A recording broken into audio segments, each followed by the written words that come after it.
Hace tan solo 2 meses, en la previa del partido entre Chile y Brasil, el King Arturo Vidal visitaba una de sus grandes inversiones en Chile, el Club Chicureo. No imaginó que se iba a encontrar con un grave problema.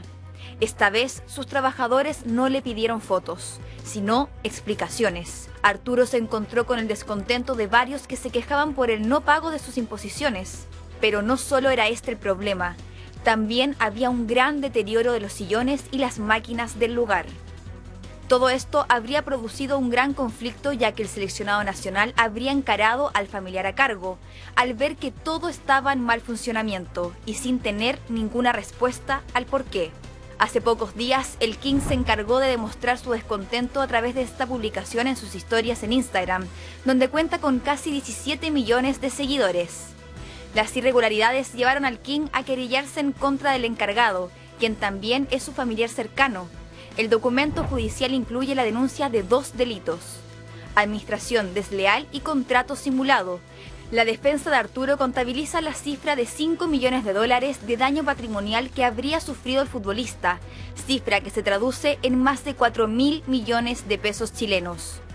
Hoy, el rey Arturo está dolido, se siente traicionado. Esta será una disputa familiar que no se arreglará en la cancha, sino en los tribunales. Complicado el panorama, ¿eh? Sobre todo cuando hay cariño, cuando hay confianza, cuando son familias, porque involucra a todos. Y por eso, para entender esto, quiero saludar a Jairo, que está con nosotros, por supuesto. Oye, esta se la copió. Me gustó el color de tu camisa. camisa. Es que esta se la copió Arturo Vidal. Lo único que tengo de Arturo Vidal es una camisa parecida. Me encanta.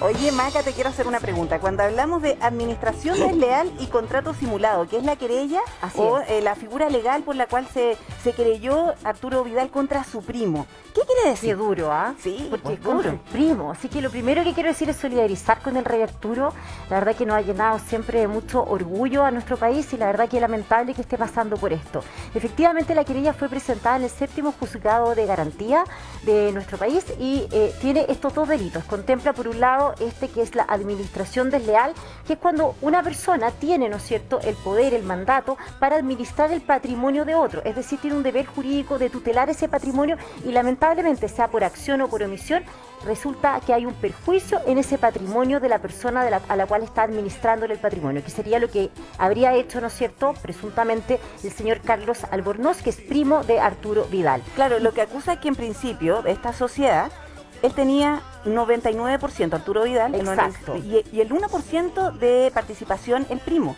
Pero en algún minuto se da cuenta que él tiene solo el 60%. Increíble. Y el otro 40% se distribuyó entre el primo y el hermano de él. Y hay varias cosas que decir al respecto, porque esta sociedad se constituye en el año 2014 con el patrimonio de Arturo Vidal, que se ha aportado exclusivamente por él en un monto de 1.830 millones de pesos, en donde efectivamente al comienzo esta sociedad era 99 y un 1%, pero ese 1%, a pesar de tener un 1%, Arturo Vidal, como era una persona de confianza, Carlos Albornoz, lo nombró administrador y gerente general. Entonces no se entiende por qué hoy día habría cambiado en el fondo este porcentaje societario, y el nuevo socio además es el hermano de Carlos Albornoz, el señor Víctor Albornoz, quienes tendrían hoy día este 40% en partes iguales, 20% y 20%. ¿Por qué se redujo entonces ese porcentaje societario de una manera tan brutal y sin ninguna justificación? Y lo segundo, respecto del segundo delito que contempla la querella, que es en el fondo esto que es los contratos simulados. Bueno, los contratos simulados es finalmente la simulación de un contrato, tal como lo dice el nombre, ¿no es cierto?, en donde no aparece el consentimiento o la voluntad real de la persona que está implicada. Y acá hay varios en el fondo como antecedentes para poder decir que existen contratos simulados. Por un lado está el tema de los traspasos. Hay un traspaso, ¿no es cierto?, de las canchas, que es la parcela número 21, entiendo, en donde están las canchas de tenis del Club Chicureo, y que se habrían traspasado, había una compraventa, un contrato simulado, en donde el señor Carlos Albornoz había comprado esto en 7.000 UF, que son 200 millones de pesos, pero ese dinero nunca ingresó a la sociedad. Claro. Y probablemente Arturo Vidal nunca se enteró. Nunca tuvo, de hecho lo declara en la querella, nunca tuvo conocimiento de este contrato. Y hay otro antecedente que también en el fondo habla justamente de estos contratos simulados, en que en la representación de la sociedad, el señor Albornoz habría solicitado a la banca créditos. Créditos además por una cifra, escuchen bien, 4.000 millones de pesos. entre enero de 2020 y diciembre del 2021, en donde además aparece Arturo Vidal como aval, o sea, como codeudor solidario, que si no se pagan esos créditos, va a tener finalmente él va a tener que responder con su patrimonio personal. Sí, ahora, dentro de lo que ocurre en la familia de Arturo Vidal, con este tema con su primo, los negocios, y hay un tema legal, están todos enemistados a través de redes sociales, hasta su ex también salió a despotricar de alguna forma, pero la verdad es que en muchas familias, por no decir en todas las familias, si es que hay un negocio se cuece nada, y es complejo, sobre todo cuando hay que confiar y a veces a ciegas en un familiar, y por eso yo también quiero incluir en la conversación a la Mónica López, porque claramente cuando se mezcla los negocios y la familia, qué difícil es hacer la diferencia, por ejemplo en un almuerzo familiar, ¿cierto? Creo que es importante desde ahí tener marcado la cancha. Cuando uno va a empezar a hacer un negocio familiar, en realidad tienen que haber previos acuerdos. O sea, justamente el tener espacios, porque uno dice negocio, dinero, poder, etcétera, familia, amor, cuidado, tienen que esos espacios estar separados. En los almuerzos, por ejemplo, decir, ¿sabes qué? Dejemos una pausa en el fondo para que no sea un almuerzo de trabajo, una reunión, sino que cómo estás, cómo te has sentido, cómo va el colegio, cómo va esto, no sé, tener como un encuentro de otras cosas, o sea, espacios bien reservados. Por otro lado también, además de separar espacios, es fundamental que dentro de este marcado de cancha, por ejemplo, se hagan ciertas preguntas como familia. Primero, antes de empezar esto, si bien tiene ventajas tener un negocio familiar, la flexibilidad, el podemos en el fondo hacer otras funciones, yo estoy dispuesta quizás a trabajar hasta los fines de semana porque queremos que a todos nos vaya bien. Y probablemente también porque confían en un familiar o en un amigo muy cercano que en un extraño. Exacto, y eso te da una fuerza inicial, donde justamente ese impulso inicial hace que los negocios familiares funcionen muy bien al principio, pero cerca del 90% de los negocios familiares tienden a decaer. De hecho, solo el 5% pasa a la tercera generación y un 30% a la segunda.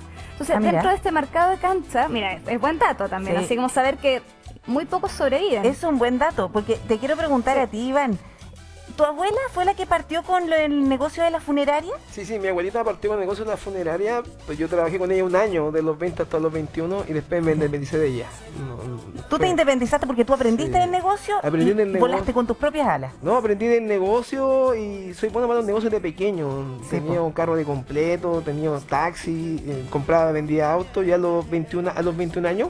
Mi papá falleció, yo tenía 20 años, mi papá era administrador de mi abuelita. ¿Ya?